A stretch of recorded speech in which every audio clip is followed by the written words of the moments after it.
नमस्कार विद्यार्थी मित्रांनो, मी महेश सर मराठीच्या क्लासमध्ये तुमचं पुन्हा एकदा स्वागत करतो. मुलांनो, आज आपण इयत्ता 5वीच्या मराठीच्या पुस्तकातील एक सुंदर अशी कविता पाहणार आहोत, अभ्यासणार आहोत. आज हम आपके 5वीं के पाठ्य पुस्तक में से एक पोयम स्टडी करने वाले हैं. उस पोयम का नाम है बैल पोड़ा, है ना. जैसे आपके स्क्रीन के ऊपर आपको दिख रही है, ये 10वीं कविता है बैल पोड़ा. इसे हम पूरा पढ़ेंगे, पर उससे पहले जो हमारी पोयम है, कविता है, उसका जो शीर्षक है बैल पोड़ा, तो बैल पोड़ा मतलब क्या, वो हम सबसे पहले समझ लेते हैं, है ना. आपको तो मालूम है बैल मतलब बैल होता है ना, बैल जो खेत में काम करता है, किसानों को मदद करता है, वो होता है बैल. पोड़ा, तो पोड़ा मतलब क्या है, तो उसका मतलब पहले हम क्या करते हैं, समझ लेते हैं बैल पोड़ा मतलब क्या. तो मैं आपको कुछ फ़ोटोज़ दिखाऊंगा.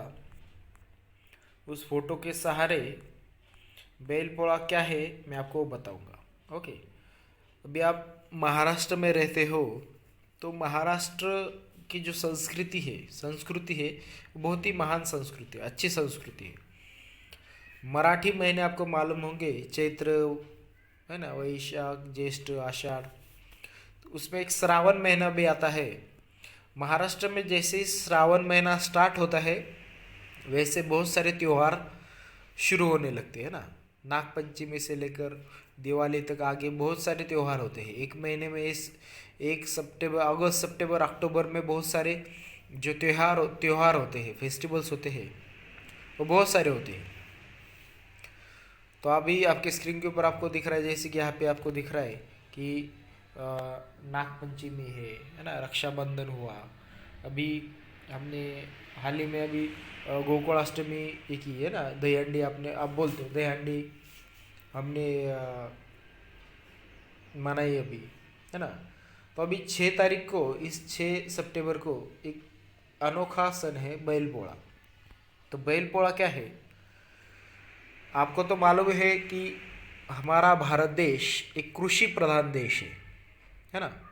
कृषि प्रधान देश मतलब यहाँ पे कम से कम 80% लोग, 80 या 90% लोग खेती करते हैं. आप अभी भी गांव में जाओगे तो खेती बहुत बड़े पैमाने पर होती है ना. तो पहले के ज़माने में खेती कैसी होती थी, तो जो किसान है वो क्या करते थे, बैल पालते थे, है ना. बैल, गाय, भैंस पालते थे. और बैल पालते थे तो जो बैल है वो उस किसान को खेती करने में क्या करता था, मदद करता था, है ना. बहुत ही उपयोगी प्राणी है बैल इंसान के लिए.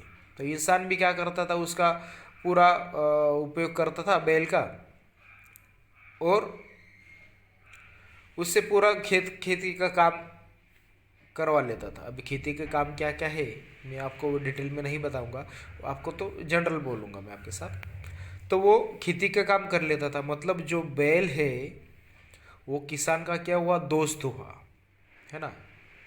बैल जो है वो किसान का एक दोस्त हुआ, एक प्राणी है. तो क्या हुआ, फिर भी वो किसान की तरह ही क्या करता है, खेती में क्या करता है, वो किसान की मदद करता है.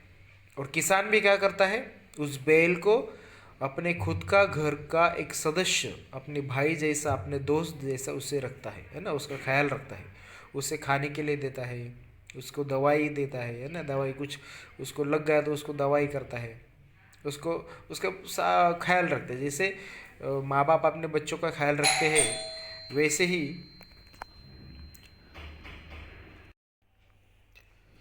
जैसे माँ बाप अपने बच्चों का ख्याल रखते हैं, वैसे ही एक किसान उन बैलों का, अपने प्राणियों का क्या करते हैं, ख्याल रखते हैं.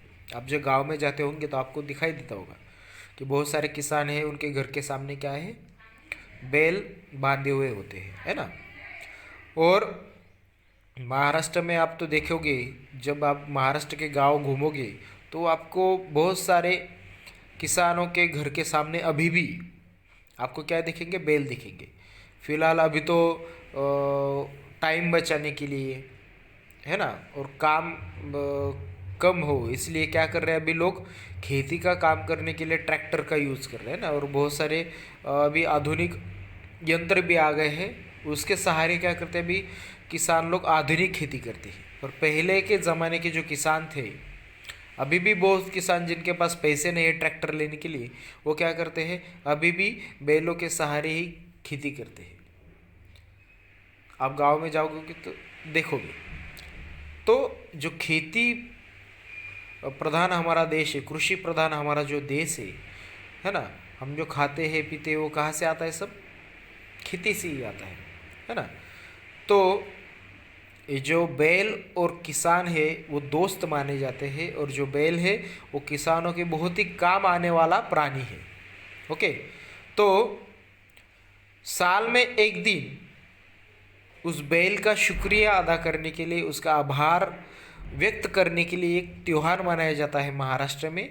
महाराष्ट्र में क्या, पूरे भारत में उसे बोलते हैं बैल पोड़ा। अभी आया आपके समझ में कि बहुत सारे त्यौहार है, उसमें से एक बैल पोड़ा है। बैल पोड़ा क्यों मनाया जाता है? कि एक पूरे साल भर क्या करता है वो बैल किसान की मदद करता है, तो उसका एक आभार व्यक्त करने के लिए उसके उसके लिए एक एक दिन उसको आराम मिलने के लिए एक बैल पोड़ा मनाया जाता है। और भारतीय संस्कृति में जो प्राणी है, पशु है, उनको भगवान माना जाता है। वैसे ही किसान अपने बैल को क्या मानते हैं? भगवान मानते हैं, है ना। तो किसान क्या करता है? उनकी पूजा भी करता है। तो मैं आपको अभी बैल पोड़ा तो क्या है वो आपको तो समझ में आ गया, पर बैल पोड़ा कैसे मनाया जाता है वो भी मैं आपको बताऊंगा, और उसके लिए मैं आपको फ़ोटोज़ भी दिखाऊंगा, इमेजेस भी दिखाऊंगा, है ना। तो आज हम पढ़ने वाले हैं बैल पोड़ा। उसके जो कवि है धोंडी राम सिंह राजपूत उनका नाम है। जैसे कि आपको फ़ोटो में दिख रहा है, एक बैल दिख रहा है और वो बहुत ही कलरफुल दिख रहा है ना। उसे सिंग देखो, है ना, उसके गले में घंटियाँ देखो, है ना, बहुत सारे उसको गहने भी पहना है ना किसान ने। तो ऐसा होता है। तो चलो अभी हम देखते हैं बैल पोड़ा कैसे जो किसान है वो कैसे मनाते हैं। ओके, तो देखो आपके स्क्रीन के ऊपर दिख रहा है ऐसे फोटो कि किसान क्या करता है? जब बैल पोड़ा का दिन होता है तब सुबह सुबह उठता है। सबसे पहले वो अपने बैल को क्या करता है? पेट भर खिलाता है ना, चारा हो, है ना, जो भी का उसके पास वो खिलाने के लिए होता है वो खिलाता है ना।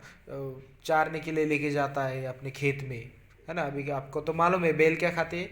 हरा हरा हरी हरी घास खाते हैं, है ना, उससे उनको ताकत मिलती है। तो बैल क्या करता है? सुबह सुबह उनको चराने के लिए लेके जाता है। जब वो चर के आता है, खा के आता है पूरा बैल, उसको पूरा उस दिन पूरा आराम होता है। उस दिन बैल को कुछ भी काम नहीं करवाते हैं, बैल से कुछ भी काम नहीं करवाते हैं, है ना। फिर उसके बाद उसको क्या करते हैं? सजाते हैं बैल को। देखो आपको देख रहे हो कि बैल के सींग को देखो कैसे कलर किया है ना। उसको वो सींग को क्या गोंडे बांधे हैं, है ना। वो अभी अलग अलग प्रकार से, जैसे किसान उसका जैसे किसान का जैसे दिमाग चलता है वैसे क्या करते हैं वो उसको सजाते हैं बैल को, है ना। वो जो बैल के नाक में होती है उसे बोलते हैं व्यसन बोलते हैं, है ना, व्यसन बोलते हैं उसके। उससे क्या होता है? बैल कंट्रोल होता है। जो मारने वाली बैल होते हैं उनके नाक में से वो धागा डालते हैं ऐसा, तो उससे क्या होता है? वो किसान जब उसको खींचता है वो व्यसन को, तो वो बैल कंट्रोल में होता है ना, समझ में। तो ऐसे कलरफुल भी क्या करते हैं? उसको सजाते हैं, है ना, बैल। देखो उसकी पूजा भी की जाती है, बैल की पूजा भी की जाती है। देखो आप फोटो में ऊपर आपको दिख रहा होगा कि बैल की पूजा भी की जाती है ना, मतलब भगवान मानते हैं। उसके बाद क्या होता है? पूरा बैल उसको नहलाते हैं अच्छे से। उसका जो खांदा होता है बैल का, उसको हल्दी से क्या करते हैं? उसको मलते हैं। उसको कोई जख्म हुई होगी तो उसको क्या करते हैं? दवाई लगाते हैं। उसको पूरा अच्छे से नहलाते हैं। उसके बाद उसको सजाते हैं। उसके पीठ के ऊपर झूल डालते हैं। क्या डालते हैं? झूल। अभी हम तो वो कविता में तो देखेंगे आगे, फिर मैं आपको एक जनरल बोल रहा हूँ। झूल डाल के देखो आपको दिख रहा है ये बैल कितना अच्छा सजा हुआ है, देखो उसके है ना, कलर्स भी दिए, उसके पैरों को भी कलर दिया है, उसके पेट के ऊपर एक कपड़ा डाले, उसको बोलते हैं झूल, है ना, उसके जो सींग होते हैं उसको भी कलर देते हैं, है ना। अभी देखो ये बैल, देखो इतने इसके सींग देखो कितने बड़े बड़े सींग है ना। जैसा उनका दिमाग चलता है उनको क्या करते हैं, वो बैल को सजाते हैं। अभी देखो इस बैल के जो सींग है वो क्या है, उसको इंडिया का झंडे का कलर दिया है ना, हमारा जो फ्लैग है इंडियन फ्लैग। अभी देखो ये बच्ची ये बैल के ऊपर बैठे, मतलब बच्चे क्या, बच्चे भी जो किसान के बच्चे होते हैं वो भी क्या करते हैं, बैलों को अपना मानते हैं, अपना अपना एक घर का सदस्य मानते हैं, उनको प्यार देते हैं बैल को। और बैल भी क्या करता है, उनके घर के कोई मारने वाला बैल भी होगा तो भी क्या करेगा, वो उनके किसानों के जो घर के सदस्य होते हैं उनको नहीं मारेगा। जो बाहर से कोई आदमी नया आया तो उसके ऊपर उनको मारेगा, पर किसानों के घर के जो लोग होते हैं उनको कभी नहीं मारेगा, क्योंकि क्या होता है उन दोनों में प्यार होता है ना। किसान क्या करता है, अपने बैल को अपना भाई मानता है। ओके, तो देखो आप इसके पीठ के ऊपर कैसे झूल लटकी हुई है ना बैल के ऊपर। और देखो अभी देखो यार, ये किसान क्या कर रहा है, उसको जो सिंग है उसको कलर दे रहा है, कलर दी उसने, और पट्टियाँ क्या कर रहा है, उसको ऐसे बांध रहा है सिंगों को, है ना। देखो ये अभी इस फोटो में आपको दिख रहा है कि नहला रहा है ना, एक किसान क्या कर रहा है, अपने बैल को नहला रहा है। फिर उसके बाद क्या होता है, जो गांव होता है, गांव के जितने भी सारे बैल होते हैं उनको एक मंदिर के सामने, है ना, शिव मंदिर होगा, है ना, शिव मंदिर के सामने क्या करते हैं, मारुति का मंदिर होगा, उन गांव का जो फेमस मंदिर होता है उस मंदिर के सामने क्या करते हैं, सारे गांव के जो किसान लोग हैं वो अपने अपने बैलों को सजा के धजा के क्या करते, वाजत गाजत त्यांना पूरे गांव में क्या करते, उनकी मिरवणूक निकालते। मिरवणूक मतलब क्या, जैसे गणपति की मिरवणूक होती है ना, गणपति जब बुलाने के लिए लेके जाते हैं तब क्या होते हैं, जो लोग हैं वो नाचते गाते हैं, वैसे ही इन बैलों को लेकर क्या करते हैं, किसान लोग सारे गांव में क्या करते, घूमते हैं, है ना, जोर जोर से ढोल बजा के उनका आनंद व्यक्त करते हैं, उनको खिलाने के लिए देते हैं, उनको सजाते हैं। ये देख, जैसे कि आपको दिख रहा है कि इस गांव में क्या है कि अभी सारे जो गांव के जो बैल है वो एक मंदिर के सामने इकट्ठा हुए हैं, है ना। तो उसके बाद देखो एक किसान क्या कर रहा है, इस बैल की पूजा भी कर रहा है, उसको देखो हार भी पहनाते हैं बहुत सारे किसान लोग। जैसे उनका दिमाग चलता है वैसे उनका क्या करते हैं, वो बैल को सजाते हैं, है ना। फिर उसके बाद उसको पूरम पूली खिलाते हैं ना। जब उसको वो पूरे गांव से घूम के आता है बैल, तो आनंद होता है किसानों को, क्योंकि मेरे पास भी बैल है। पहले के ज़माने में जिन घरों में बैल होते थे उनको अमीर माना जाता था, है ना। अभी तो सारे लोगों के पास बैल है, तो ऐसे क्या होता है, बैल पोला पूरा मनाया जाता है। और एक दिन क्या होता है, बैल को आराम मिलने के लिए ये त्यौहार मनाया जाता है, उसको पूजा, उसके शुक्रिया अदा करने के लिए क्या किया जाता है, बैल पोला मनाया जाता है। ओके, तो अभी हम क्या करेंगे, पोयम देखेंगे। तो आपको समझ में आया कि बैल पोला क्या है ना। अभी देखो हम पोयम देखेंगे।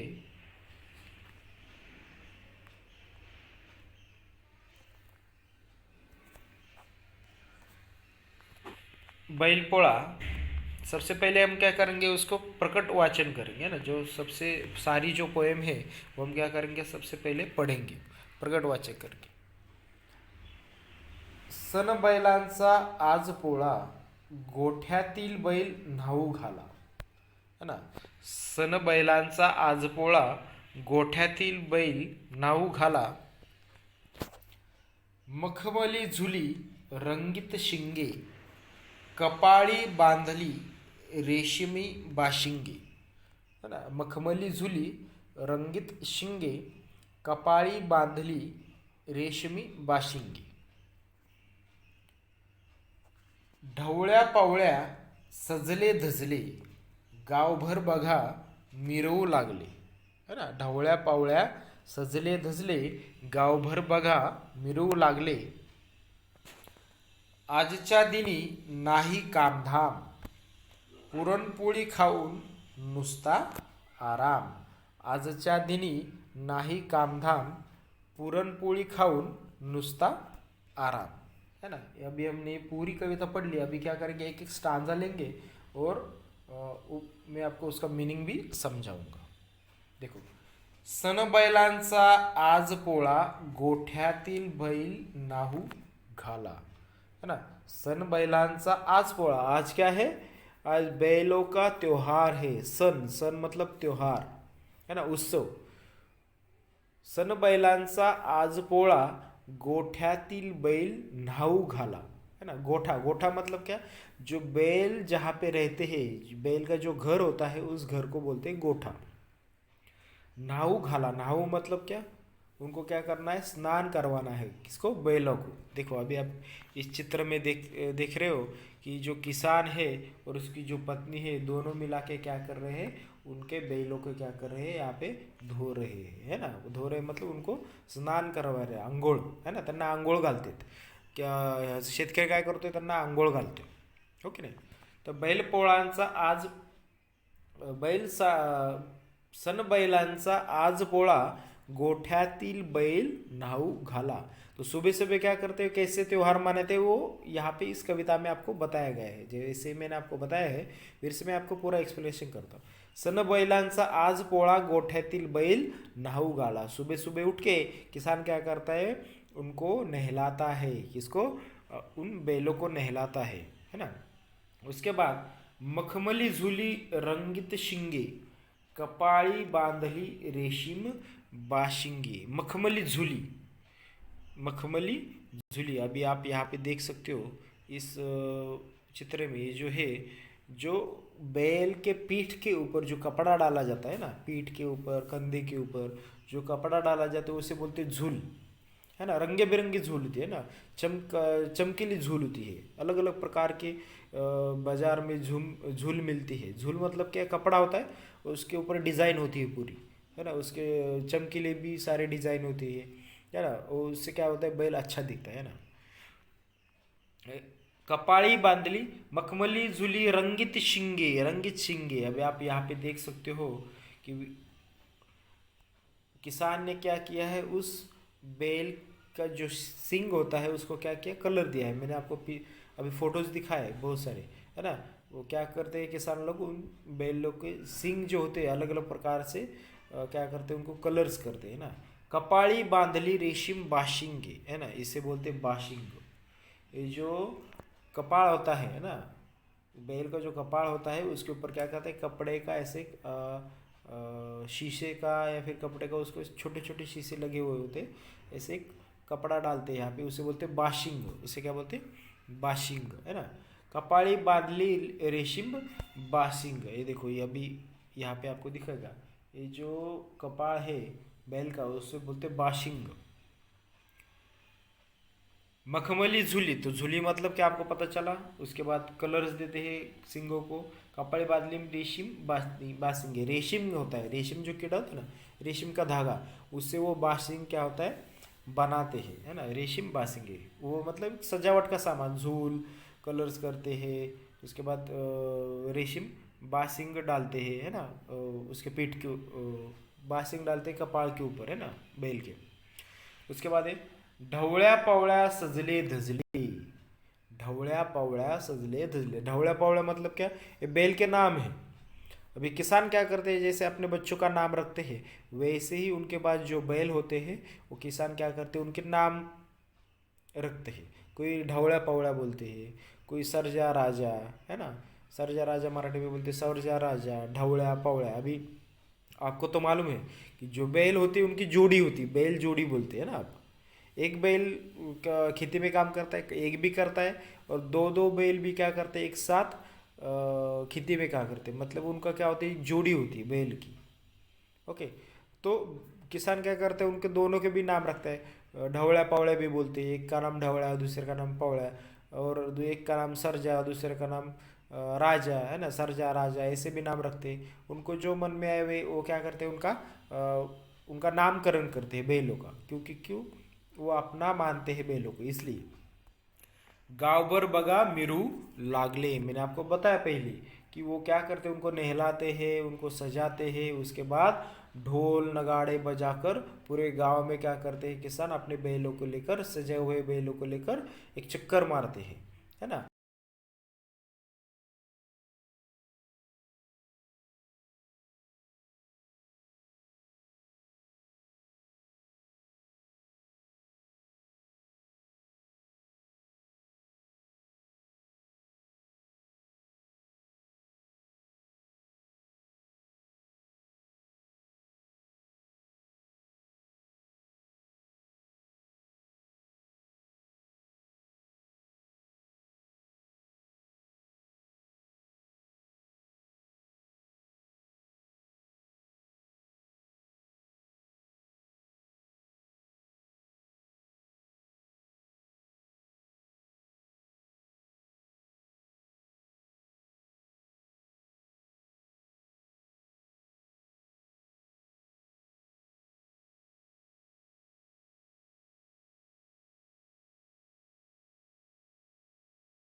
Fearless.